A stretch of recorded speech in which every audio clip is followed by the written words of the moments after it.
Hey guys, it's Miss Clark, and I am here to give you your Monday, May 10th, 2021 reading lesson.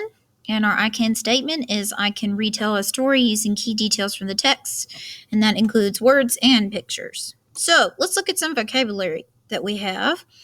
We have boulder, which is a very large stone or round piece of rock.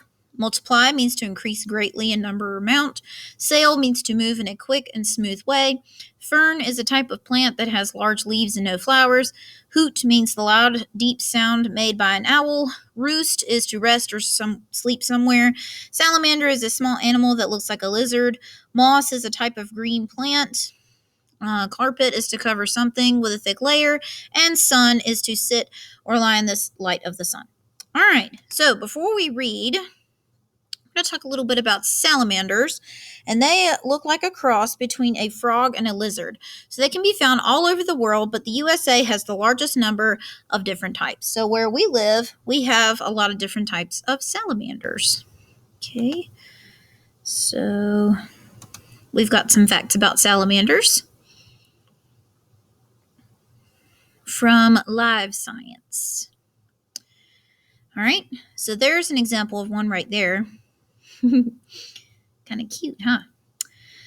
So there are many different sizes. Their habitat, they live all over the world, but the United States has the largest number. Depends. They spend most of their time on land. Newts do, so their skin is bumpy. Sirens have lungs as well as gills and spend most of their time in water. Okay, so that's a little video of a salamander walking. Then it's swimming away. All right. Their bright, colorful skin warns predators to stay away, according to the San Diego Zoo. Their diet: salamanders are carnivores, which means they eat meat instead of vegetation. Many salamanders lay eggs, but not all. The alpine salamander and fire salamander give birth to live offspring. All right, so that's just the more complicated names. So there is the conservation status to see if they're endangered. So the International Union for Conservation of Nature lists hundreds of species on its red list of threatened species. So salamanders are threatened. Some are listed as least concern because their populations are stable, but most species on the list are vulnerable, endangered, or critically endangered. All right. And that's all that we've got. All right. Next thing we're going to do is we're going to read the book called The Salamander Room. And let's give a listen. The Salamander Room by Ann Mazer. Illustrated by Steve Johnson and Lou Fancher.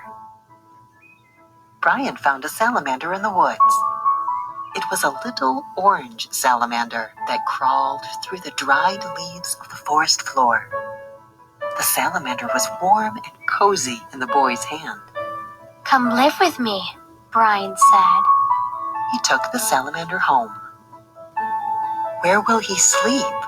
his mother asked. "I will make him a salamander bed to sleep in. I will cover him with leaves that are fresh and green, and bring moss that looks like little stars to be a pillow for his head. I will bring crickets to sing him to sleep, and bullfrogs to tell him good night stories." "And when he wakes up, where will he play?" "I will carpet my room with shiny wet leaves and water them so he can slide around and play. I will bring tree stumps into my room so he can climb up the bark and sun himself on top. And I will bring boulders that he can creep over. He will miss his friends in the forest. I will bring salamander friends to play with him. They will be hungry. How will you feed them?" I will bring insects to live in my room, and every day I will catch some and feed these salamanders. And I will make little pools of water on top of the boulders so they can drink whenever they are thirsty." "The insects will multiply, and soon there will be bugs and insects everywhere." I will find birds to eat the extra bugs and insects, and the bullfrogs will eat them too." "Where will the birds and bullfrogs live?" I will bring trees for the birds to roost in and make ponds for the frogs. Birds need to fly. We can lift off the ceiling. They will sail out in the sky, but they will come back to my room when it is time for dinner because they will know that the biggest, juiciest insects are there. But the trees, how will they grow?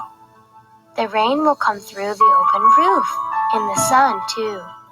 And vines will creep up the walls of my room, and ferns will grow under my bed.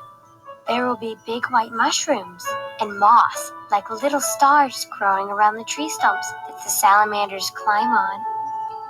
And you, where will you sleep? I will sleep on a bed under the stars with the moon shining through the green leaves of the trees. Owls will hoot and crickets will sing. And next to me, on the boulder with its head resting on soft moss, the salamander will sleep.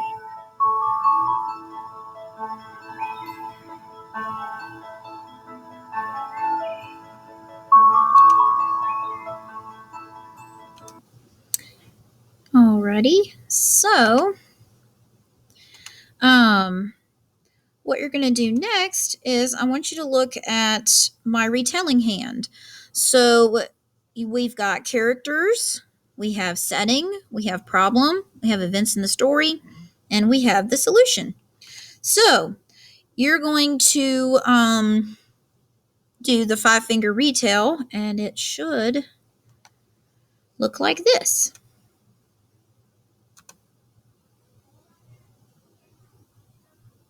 Okay, so you should have this paper. Yep. And it's got the lines in it too. So you can describe the characters, setting, problem, beginning, middle, and end, and then the solution. Okay?